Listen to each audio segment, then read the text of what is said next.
Hi, welcome to Keto Life Support, where we make your keto life sustainable, fun, and low stress. I'm Kim Howerton from theketonis.com, and I'll be coming to you weekly with some of my keto besties to bring you the practical, real-world keto advice that you need. Quick disclaimer, I am not a doctor, and even if we have a doctor in the house, he or she is not your doctor, and nothing on this show should be taken as medical advice. Always check with a trusted medical professional about your personal medical concerns. Are you down for some question bingo? I'm down with what's up. Okay. So I had a person in one of my groups mention that they thought they'd been keto for a year and they were having hypoglycemic episodes, which I thought was odd because that probably isn't common. And then with some more questioning found that her blood sugar was not going down. So she would pre-eating, her blood sugar would be like 70-ish. After eating, it would be like 80-ish, which is up, it's in that direction. But then like every 4 or 5 hours, she'd feel a little nauseous and dizzy and like kind of that feeling that people think of as hypoglycemia. I suggested sodium might be a root cause. And if it wasn't that probably a doctor's visit was in order. Is there anything you think about that? No, I totally agree with exactly what you said. Almost after you've been keto for a few months, the odds of you developing truly low blood sugar, it's virtually impossible unless you have some very rare tumors or very rare issues. Then that could happen. And so that's definitely not a keto side effect. And I think that's a great lesson for everybody. Just because you happen to be eating keto when you have a certain symptom, don't automatically think, oh, it must be keto, right? Because you could not go to the doctor because you think, oh, it's keto making my blood sugar go down. Well, have you checked your blood sugar? And also that's very common is when I ask that question, they're like, no. I'm like, well, how the hell do you know? Why would you even say that if you haven't seen a black and white number? And they're like, oh, I hadn't thought of that, right? So it's the way the human body works. Once you're fat adapted, you're just not going to have low blood sugar unless there's something anatomically or physiologically wrong with you. It's not going to be your diet that's causing that. So, she probably deserves a trip to the doc, but 99% chance it's salt and electrolytes that she needs more of. Yeah. And I think that's really interesting. I mean, so often we ascribe because we hear low blood sugar. People will make sort of assignments of what might be going on, but that's where having a glucose monitor can be really helpful. Honestly, 90% of the time, they haven't checked their blood sugar. They have no idea what their blood sugar is, but yet they say it's low blood sugar. And then when they do get a meter and check it, their blood sugar's fine. And then we say, okay, now that we know it's not that, then what actually is it? And so if anybody has that, that wilty feel like I'm sinking, I'm getting tired, I'm getting nauseous, check your blood sugar. Know for a fact what your blood sugar is. Even if you're going to go see your regular doctor, the first question your doctor is going to ask you is, what was your blood sugar? And if you don't know, you're not really being helpful. Right. So you don't have the advance. Yeah. You want to be a helpful patient if you can. That helps a lot. Yeah. It's interesting. I'm getting a lot of people. There's a lot of misinformation around blood sugars. I know Nisha and I and you wore those blood sugar monitors for a while. And so there are these people who kind of there's this traditional thing where, somebody will say, well, 2 hours after eating, your blood sugar should still be elevated. And I'm like, no, it should not. No. Yeah, if you're eating crap, it might be. But if you're eating a good, proper human diet, then quite possibly it'll be back to normal, completely back to normal in 2 hours. Yeah. So, one of the things that I like to say is if you out there watching this, I know I'm going to speak to the people out there. By the way, if anyone's out there, share this video. But permission to share. You have both of our permission. Yes, absolutely. But what I want to say is I am going to bet you're in at least one keto group out there. And I want to charge all of you with being part of the solution. Part of the solution, which is to say that traditional blood sugar advice that you've been given in the world about what blood sugar should do in regards to your meals does not apply to keto. It should not go up 50 points. It should not stay elevated a long time. It should not do these things. Yeah, I've had people who will eat a carnivore meal and their blood sugar actually goes down a little bit. And they're like, oh my God, is that okay? I'm like, yeah, that's fine. And then they go work out and their blood sugar goes up. And they're like, oh my God, I thought working out was supposed to be good for you. It made my blood sugar go up 10 points. I'm never working out again. And so, yeah, when you get back to eating the proper human diet, your body goes back to doing the things that it used to do back in our ancestral times. And having a blood sugar spike of 30, 40, 50, 100 points with a meal is not normal. No. So anyway, if that isn't clear to you guys, Dr. B and I will talk about it a lot more at a future time. But the things that you have been told before about your blood sugar and what it should do on a traditional diet, it's going to look different on keto. Okay. So let's talk about carnivore, Dr. B, because I am now doing a month of carnivore. You are doing ongoing carnivore. And how's it going for you? What are you on, month 8 now? Like 17, 18. Okay. Of greater than 95% carnivore. And so, in other words, I'll go days and days eating nothing but animal products. And every now and then I'll have a bite of this or that. But on the average day, I'm 100% animal product carnivore. Yeah. And so I call myself a reluctant carnivore. I really need to buy that URL. Because I really do love, actually, I was talking about it the other day. It's not so much that I crave the taste of many vegetables. I get like my creative, sorry guys, I'm outside, so there were dogs barking in the background. I get the like desire to create something. I have to like start painting or something, I guess. I don't know, but yeah. But it's hard to be creative with your food when your food is just fuel. Yeah. So somebody just asked what carnivore is, and so I'll start. You finish. Carnivore is restricting your food choices to things from the animal kingdom. So meat, animal fats, organ meats, eggs, anything that is of or from an animal would be tolerated.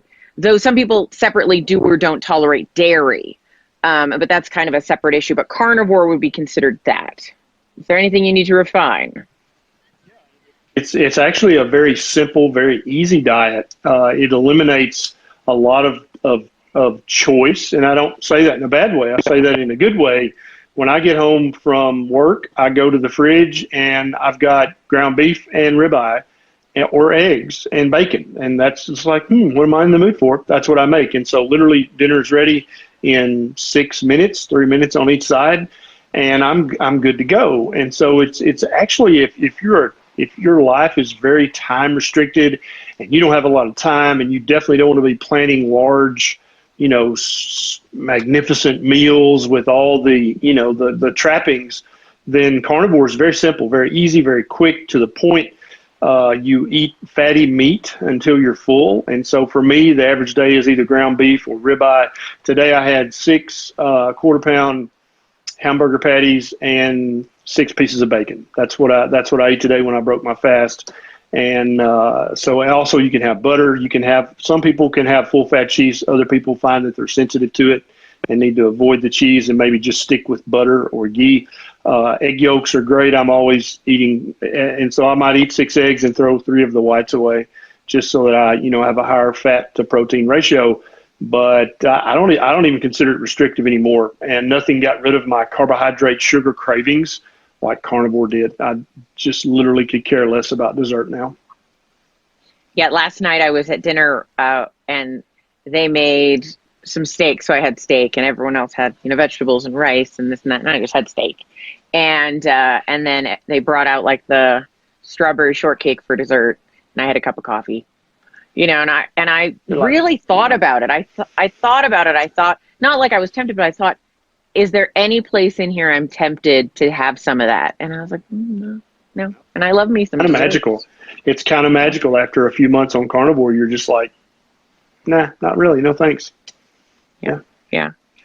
So I restarted carnivore not because my personal belief is that an animal dominant, animal based diet, so meat and eggs and meat related things, are the basis of a healthy diet.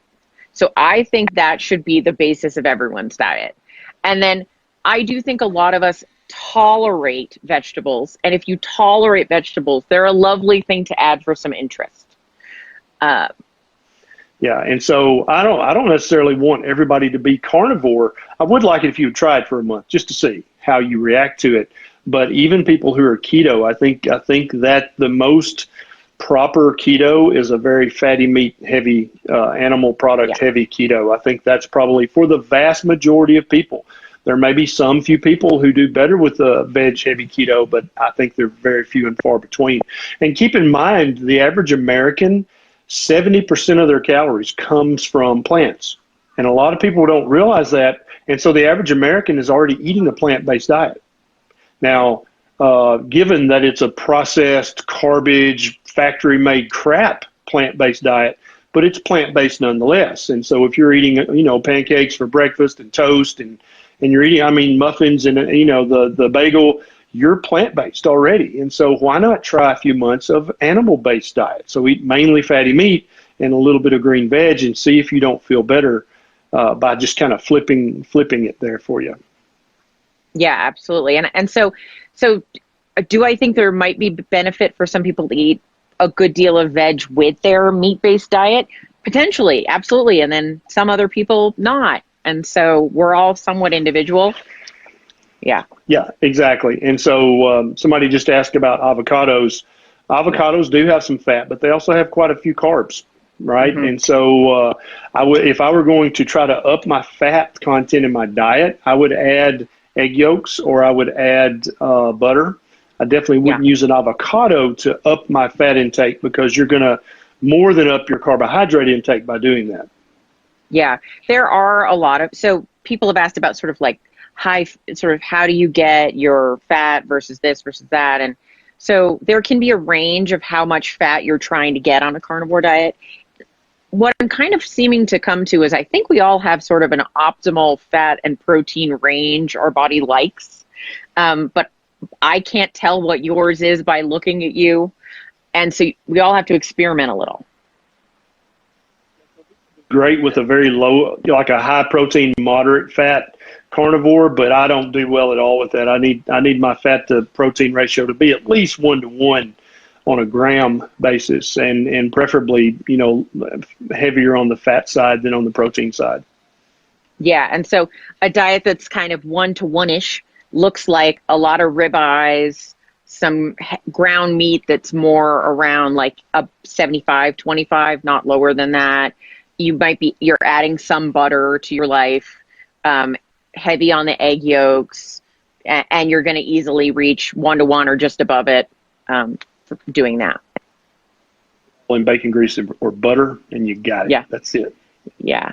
And so just and I don't actually recommend tracking on carnivore for the most part. That's right. You don't have to track any macros because you're going to try your best to avoid all carbs. And the more I do this, the more I think that the entire benefit of a ketogenic or a carnivore diet is just turning down the carbohydrate intake. And so, and then obviously getting rid of inflammatory junk like seed oils and stuff. But I think the majority of the benefit comes from eating fewer carbohydrates. And so I don't track anything. I just try to make it look like on my plate that I've got about half fat and half protein. Sounds good. And some people have asked about supplementation and related topic, things like liver and organ meats. So can you talk a little bit about your opinion on supplementation, liver, organ meat thing? I think that it's ancestrally appropriate to include some organ meat, and Nisha and I try to eat liver once or twice every week. If her dad has harvested a buck, then we'll eat the venison heart and the liver. We're probably going to be trying some other organ meats. We try to get some bone broth if Nisha can stand for me to cook it in the kitchen.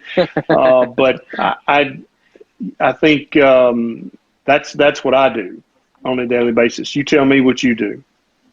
Well, I'm not as big a fan of organ meats, but I like it in pâtés. So I've been experimenting more with pâtés, and there are a couple different, like some are like there's a mousse, which is creamy, where it's basically a pâté that they've blended and added some cream to, and that's more creamy. And then there's pâtés, which are a little more chunky, and I like pâtés and mousse, and I found a butcher that sells pâtés and mousse, and so I've been buying those and adding them to my that's a to my diet. It's a delicious and easy way to add the liver to your diet. If you've never tried a liver mousse or a pâté, they're freaking divine. And recently I've discovered cod liver. I've told Kim about this before, but that cod one still liver flips me out.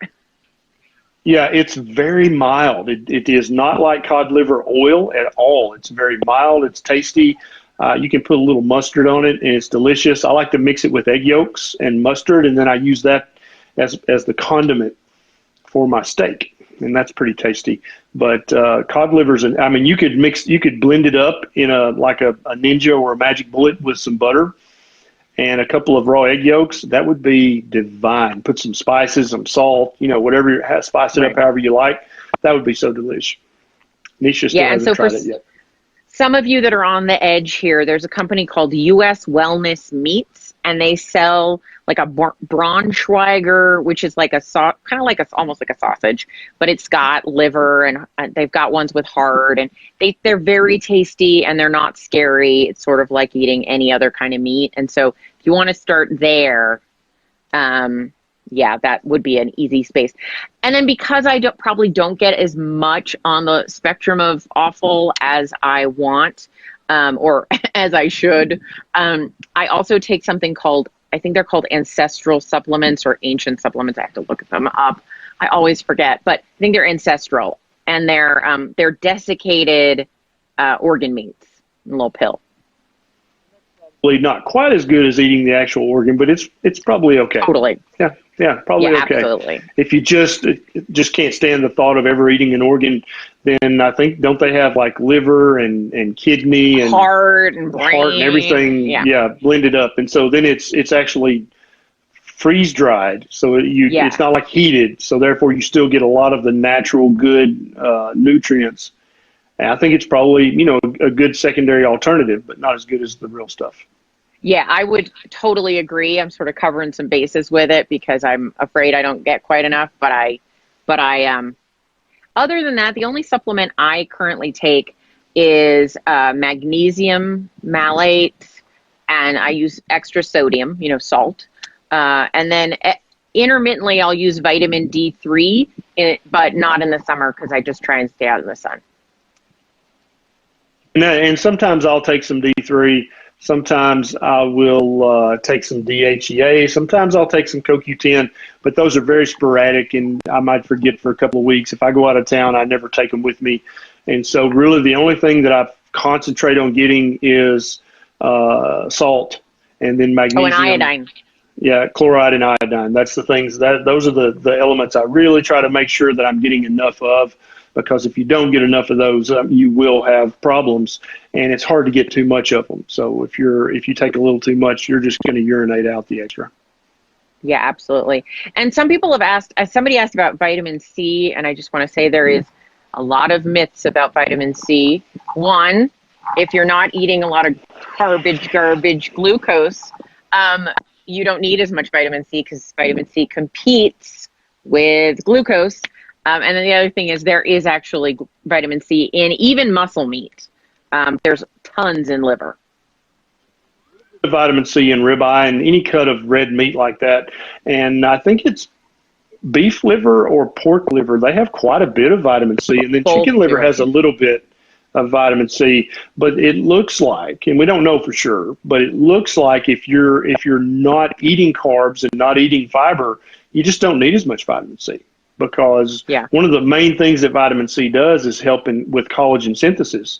And if you're eating a collagen-rich diet, then you've got all the building blocks. You don't really need the extra step of the vitamin C helping with that. It looks like you don't need as much to make good, healthy collagen because Kim, you've seen some of the carnivores who've been carnivore 15 or 20 years, and they literally look 10 or 20 years younger than their Absolutely. chronological age. And it's like, Have how you the seen the heck? Andersons? Yes, yes, it's amazing at how beautiful their skin is, how tight, how supple. I mean, these people don't look like your average person that's been a vegan for 20 years.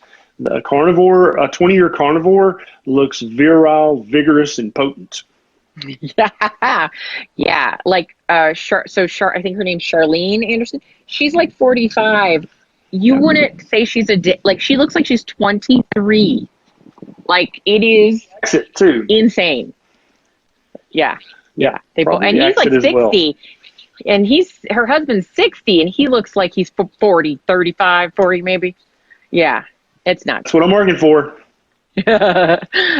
So one day someone will be like, "Are you younger than Nisha?" No. So let's talk about you. So when I was going carnivore again, because I've done it in the past and it worked really well, I lost a lot of inflammation. Oh, did you see that my head stopped itching?